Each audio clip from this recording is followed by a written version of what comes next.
And we're now going to return to our news about Azerbaijan. And I'm joined from Baku by Gulsel Safarova, who's a political analyst.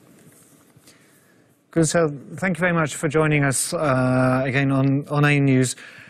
There have been two ceasefires after, I think, 3 weeks of recent conflict in Nagorno-Karabakh. Many villages have now been liberated by Azerbaijan. What is the current situation on the ground?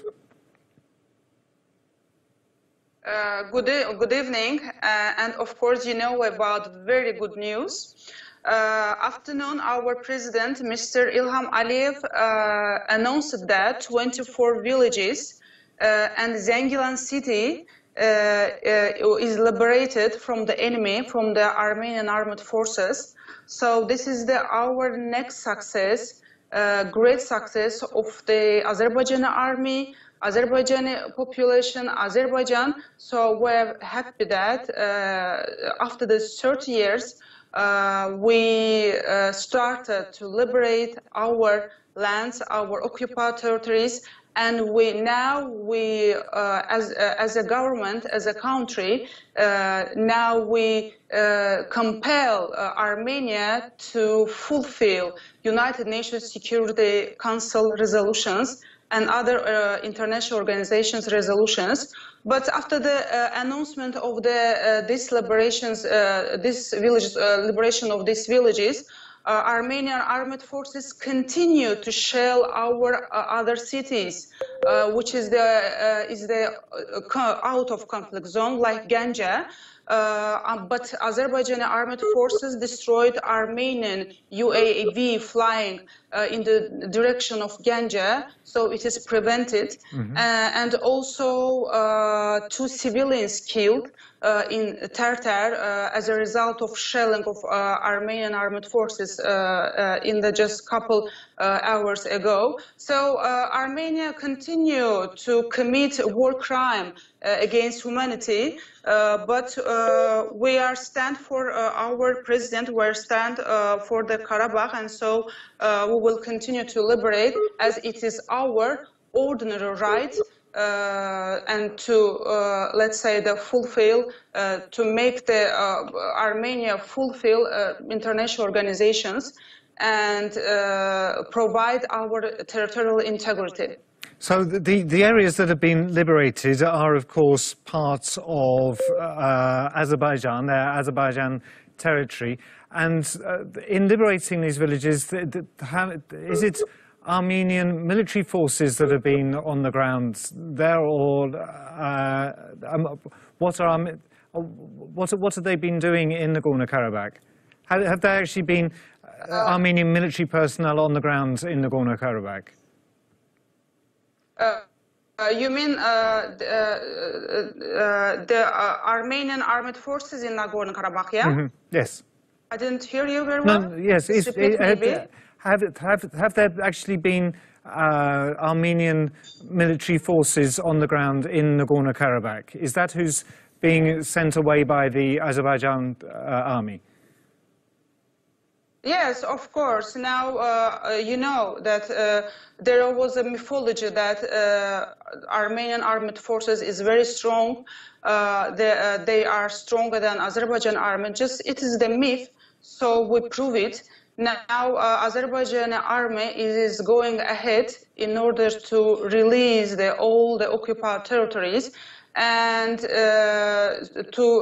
cleaning all the Armenian army, which is based during the 30 years. And we will continue. You know, I see that some international organization positions concerning the Armenia and its armed forces. It's so ridiculous to see some very soft statements and also some media, let's say the articles, which is pro-Armenian ones. And it is now very ridiculous because the world community knows that we are in the fair way, we are in the right way. So we are standing for Azerbaijani army and we will go ahead. Now, just as you mentioned earlier that Ganja has been attacked many times. Just in the last day or so, the Turkish Parliament Speaker, Mustafa Şentop, has been visiting Ganja. How important is his visit at this time? Very important. You know, from the beginning of this military attack by the Armenian armed forces, 27 September, Turkey showed great support from the beginning. Either the nation as a population or the leadership of Turkey. And so today's the speech of the head of the Parliamentary Assembly, it was one of the great speeches which is addressed very fair messages towards Azerbaijan and Turkey relations and also Armenian-Azerbaijan Nagorno-Karabakh conflict.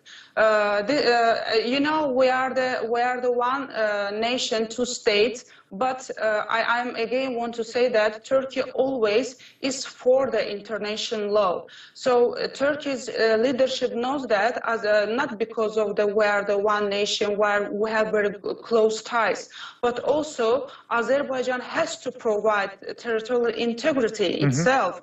So this is the farewell, and so Azerbaijan has to do everything as another countries would do. That's a very important point that you make, I think. And as a member of Turkey, not only being a brotherly nation, but also as a member of the OSCE. Now, in his speech, he slammed the Minsk group, which is part of the OSCE. Have any other countries, particularly France, United States, Russia, who are co-chairs of the OSCE, have they visited to see what's actually happening on the ground in the way that Mustafa Şentop did? Yeah, you know, the OSCE co-chairs always declared that we recognize Azerbaijan territorial integrity, so it is impossible to stay the status quo. So they declared several times. But the issue is that Armenia always ignored this situation, this resolution. All the co-chairs, of course, they are for the solution of this Nagorno-Karabakh conflict. But we waited a lot of time. We wasted a lot of time waiting for the peaceful resolution, waiting for the withdrawal of Armenian armed forces. All the co-chairs know they implemented very many, let's say, the visits to Azerbaijan as well as the Armenia. But as a result, we didn't anything. As a result, we saw that Armenia just keep on to keep on the occupation and status quo. So I think from now on there is no matter what other international organization leadership is thinking. The whole community, world community knows that we are in farewell, even if they are in the side of Armenia. If there would be in our shoes, they would behave this in the same manner. So we've had two ceasefires recently. Do you anticipate that a further ceasefire will be coming in the next few days? It can be, you know, it can be next ceasefire, but I'm sure that Armenia will continue to shell Azerbaijani cities out of conflict zone and other liberated cities. Because Armenia doesn't want to withdraw its army from occupied territory. Armenia wants to create the second Armenian country in our land, which is impossible. So for me, I don't think that if there will be any ceasefire, Armenia will not commit nothing will obligations towards this.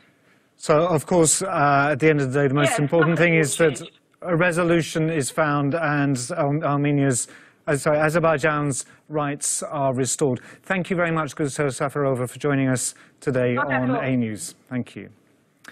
And that's all from this bulletin. I'll be back with you after a short break.